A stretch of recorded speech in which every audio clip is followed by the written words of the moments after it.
T'es trop bête. Il y a des choses qui ne se disent pas. Vous ne vous permettrez pas de le dire, même à des proches.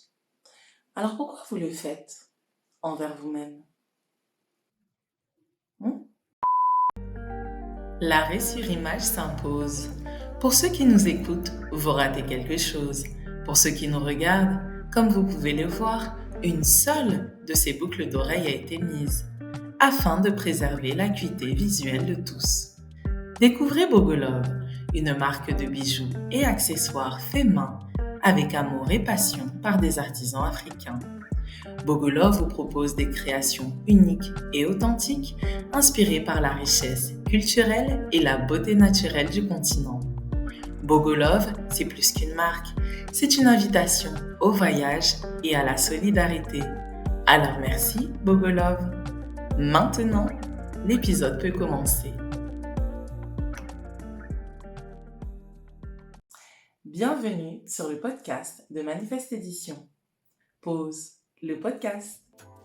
Ici, on prend le temps de digérer ce qu'il y a autour et surtout au-dedans de soi, grâce à l'échange d'expériences et la méditation. Ce n'est pas toujours facile à faire, ni de s'y tenir. Alors merci de me rejoindre. On m'appelle Charme. On y va? En plein mercato de la caffeine season, dans ce timing lovey-dovey, ça allait de soi pour nous que l'on parle de soi. Plus particulièrement, la manière dont on parle de soi à soi. C'est le dialogue interne ou discours interne. C'est l'ensemble des pensées qu'un individu se dit à lui-même tout au long de sa vie. Il faut savoir que le dialogue interne génère environ 4000 mots par minute. Dans une étude du livre The Voices Within, on y découvre que le dialogue interne fonctionne 10 fois plus vite que le discours verbal. Maintenant, quand vous vous dites « tu sers à rien »,« de toutes les façons, ça va pas fonctionner »,« t'es nul »,« laisse tomber, ça sert à rien d'essayer »,« tu sais très bien que tu y arriveras pas », je vous laisse imaginer les dégâts, pour ne pas dire « je vous laisse imaginer les retombées » de votre perception sur vous-même. Voilà pourquoi je vous propose de voir comment s'ancrer grâce à une méditation sur la bienveillance. On chill un peu. L'idéal serait que vous soyez dans un endroit calme pour ne pas être dérangé. Vous pouvez être en position assise, sur le sol ou sur une chaise. Choisissez ce qui est le plus confortable pour vous et lorsque vous êtes prêt, je vous propose de fermer les yeux. Comme l'a dit l'aviatrice Amelia Earhart, un seul acte de bonté jette des racines dans toutes les directions. Et les racines jaillissent et fondent de nouveaux arbres. Tout en respirant calmement, commencez à vous ancrer, à vous enraciner profondément en invitant une certaine bienveillance. Pour vous-même d'abord, puis pour les autres, pendant que vous vous répétez que je sois heureux, que je sois en bonne santé, que je sois libre de toute souffrance.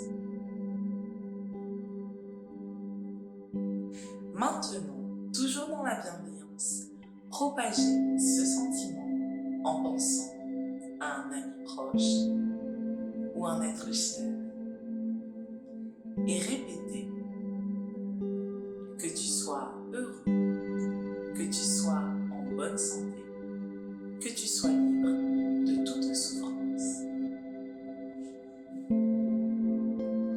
Puis vous pouvez étendre cette bienveillance au monde, que tous soient heureux, que tous soient en bonne santé, que tous soient libres de toute souffrance.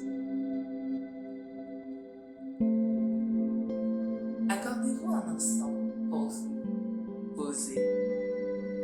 Laissez votre respiration naturelle monter et descendre. Revenez tout doucement à vous. Faites bouger vos doigts, vos orteils. Et lorsque vous êtes prêt,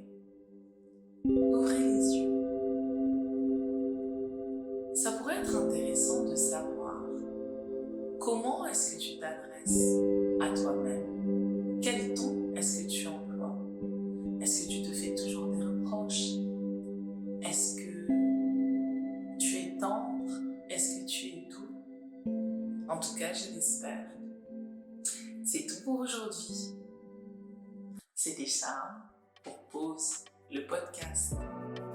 Enjoyez, lovez-vous, lovez les autres, mais surtout, soyez tendre, soyez doux avec vous-même avant d'être tendre et doux, avant même de chercher à être tendre et doux avec les autres. Je vous dis à bientôt. Prenez soin de vous, tant à l'extérieur qu'à l'intérieur. C'était Charme pour Pause le podcast. See you. Bye yo.